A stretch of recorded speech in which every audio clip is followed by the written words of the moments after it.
حضرت محمد بن سیرین اور حضرت حسن بصری رضی اللہ تعالیٰ عنہ، ان دونوں کا ایک زمانہ ہے اور یہ دونوں تابعی ہیں۔ ان میں سے ایک کا وصال ہوا، انتقال ہوا، حضرت محمد بن سیرین کا وصال ہوا یا حضرت حسن بصری کا وصال ہوا، تو دوسرے تابعی جو ہیں ان کے جنازے کے لیے نہیں گئے۔ تو کسی نے ان کو پوچھا کہ آپ جنازے میں شامل نہیں ہوئے، تو انہوں نے کہا کہ میری نیت کا استحضار نہیں تھا۔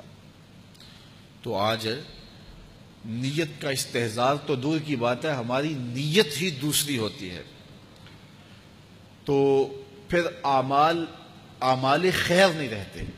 تو یہ بنیادی چیز ہے۔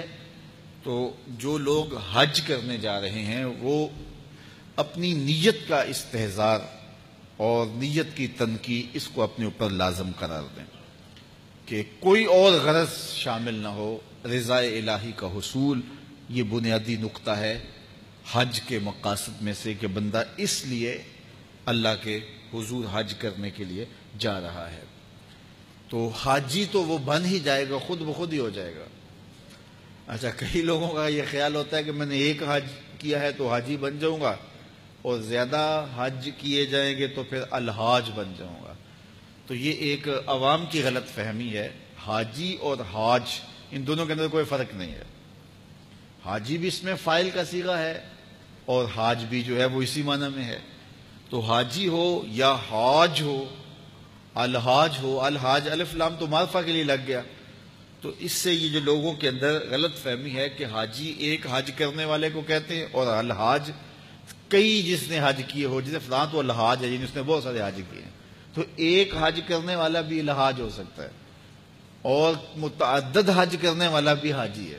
جس طرح ایک نماز پڑھنے والا بھی نمازی کہلا لیتا ہے اور روز نماز پڑھتا ہے وہ بھی نمازی ہے، تو اس کے لیے کوئی الگ سے لفظ نہیں ہے۔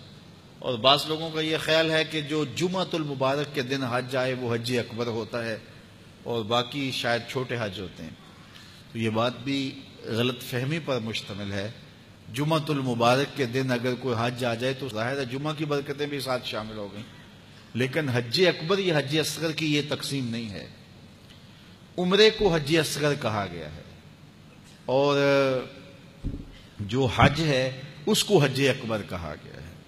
تو ہر حج یہ حج اکبر ہی ہے اور حج اصغر العمرہ وہ عمرہ ہے۔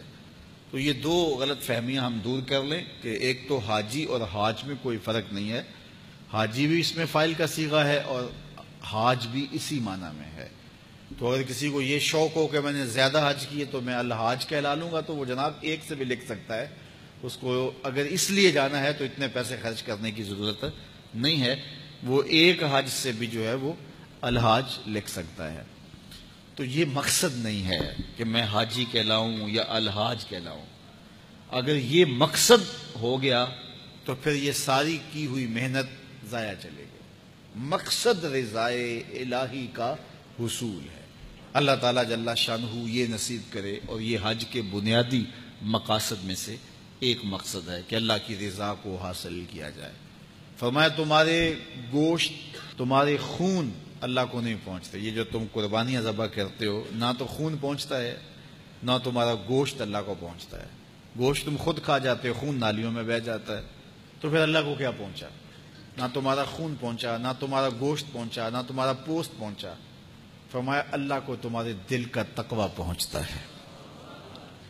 تو یہ نیت کے فرق سے عمل ہوتا ہے، یہ بات ذہن میں رکھیے گا۔ ہجرت جیسا عمل کتنا بابرکت عمل تھا، کتنا خوبصورت وظیفہ تھا،